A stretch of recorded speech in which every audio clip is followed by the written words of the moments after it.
Hello guys, and welcome to my Fortress of Solitude. My name is Uncle Fellu, and today I intend to do my first video in English.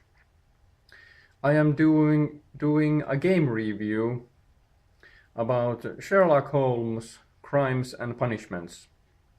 And it's available on multiple platforms, but I played it on Xbox One. And this game is about classical Victorian age Sherlock Holmes. It's not a modern interpretation, it's the classical one. The gameplay is basically a mixture of crime scene investigation in LA Noire and the crime scene investigation which was seen in Batman Arkham games.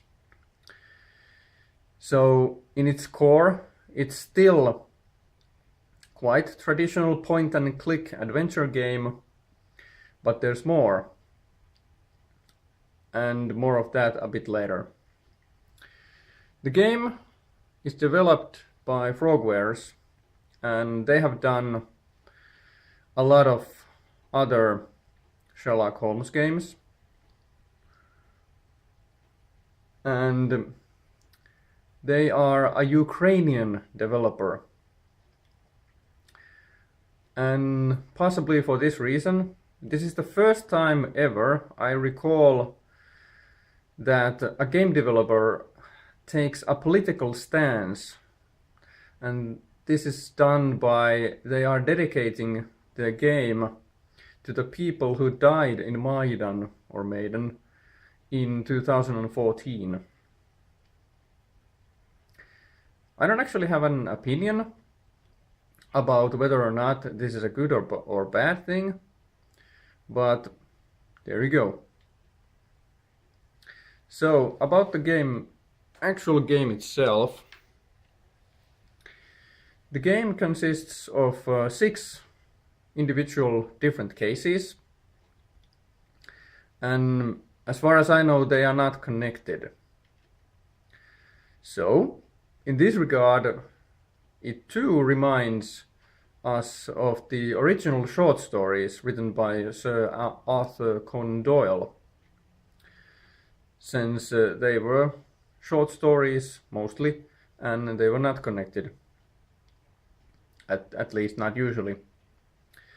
So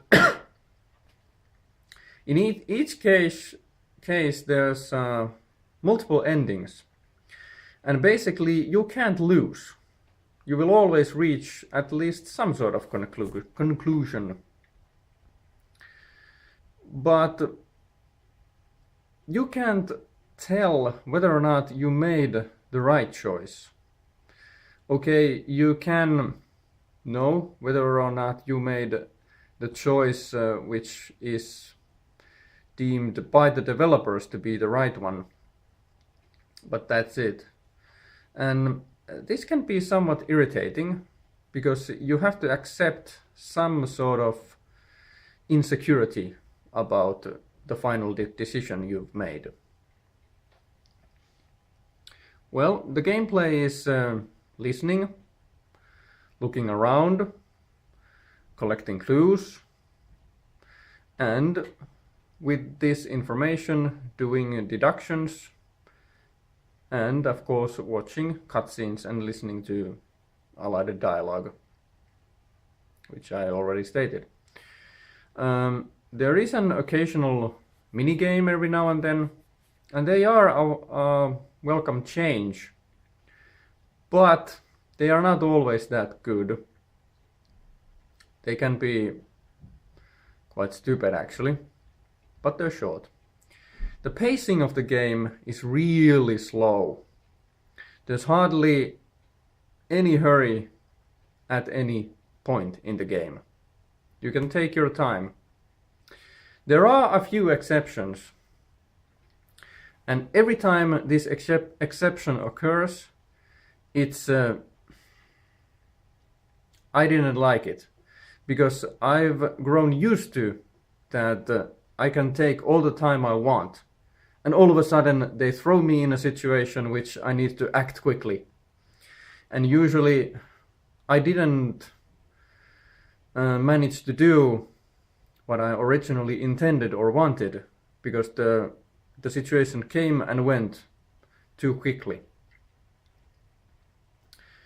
Well, from the technical standpoint, the game is absolutely the best Sherlock Holmes game yet of what this developer has done. But still, the environments are really small and they're extremely static. So that's a bit of a bummer. And as I've already stated, there's a lot of dialogue, which is really well made. And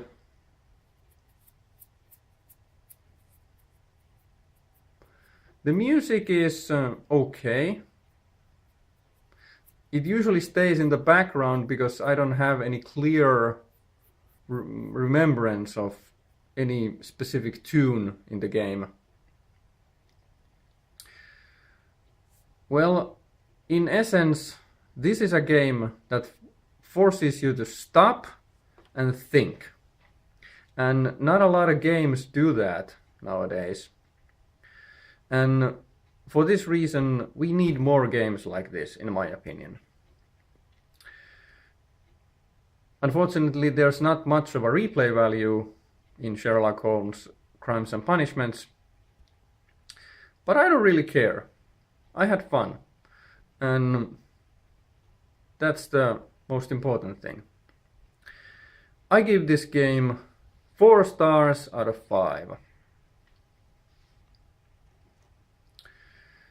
And hope you enjoyed my game review in English, and let me guys know what you think about it. Bye bye.